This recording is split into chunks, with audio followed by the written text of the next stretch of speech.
আসসালামু আলাইকুম সুপ্রিয় শিক্ষার্থী, ইনশাআল্লাহ আজকে আমি তোমাদের সামনে আলোচনা করব সিলেট বোর্ড 2024 সালে যে কানেক্টরস গুলো এসেছিল সেগুলো নিয়ে। প্রথম সেন্টেন্সটাই খেয়াল করো, almost all the countries of the world, প্রায় পৃথিবীর সকল রাষ্ট্র suffer from the curse of unemployment problem, unemployment problem বা বেকারত্ব সমস্যা ভোগে। এখানে দেখো, nowhere in the world this problem is so acute as in our country, কিন্তু পৃথিবীর কোনো দেশই কিন্তু আমাদের দেশের মতো এতটা ভুক্তভোগী হয় না। দেখো, বলার ক্ষেত্রে কিন্তু আমি কিন্তু উচ্চারণ করলাম, কিন্তু এর ইংলিশটা কি বাট, তাহলে বাট বসায় দিলাম। আচ্ছা, এরপরেরটা দেখো, there are many reasons behind it, এবং এর পিছনে অনেক কারণ আছে। এর বলতে বেকারত্বের পিছনে অনেক কারণ আছে।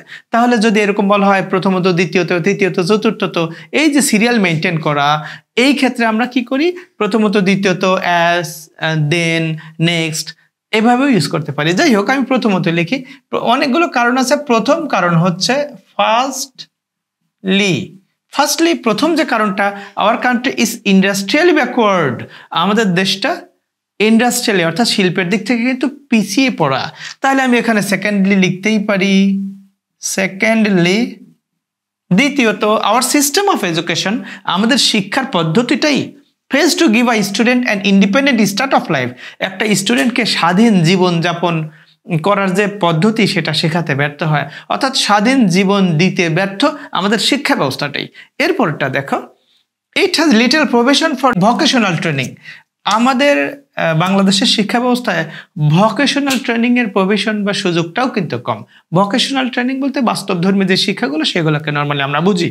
এরপর ডি নাম্বার দেখো, hour student and youth have, যদি বলি পাশাপাশি, এমনি তো ভোকেশনাল ট্রেনিং নাই, এরপরে আমাদের শিক্ষা স্বাধীনভাবে একটা স্টুডেন্টকে জীবনযাপন করার সুযোগই দেয় না, এইগুলো তো আছেই।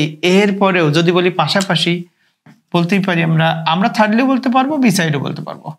বিসাইডস মানে পাশাপাশি, তুমি মোরওভারও লিখতে পারো, অলসোও লিখতে পারো, তবে সবচেয়ে ভালো হয় বিসাইডস, পাশাপাশি।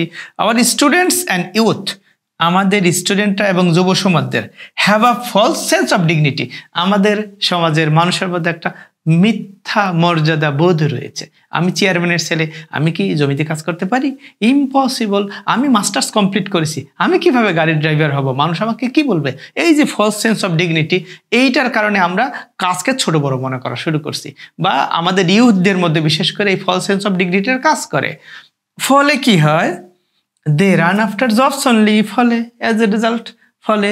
তাহলে আমি অ্যাজ এ রেজাল্টটাই দিলাম। আবার তুমি যদি বলো যে না, সো দিব, ওকে, না সমস্যা নেই, তুমি সো দিতে পারো। So they run after jobs only, তারা শুধু জবের পিছনেই দৌড়ায়। আর আমাদের বাংলাদেশে তো জব ছাড়া সম্মানজনক কিচ্ছু নাই পৃথিবীতে, এরকম মনে করা হয়। যাই হোক,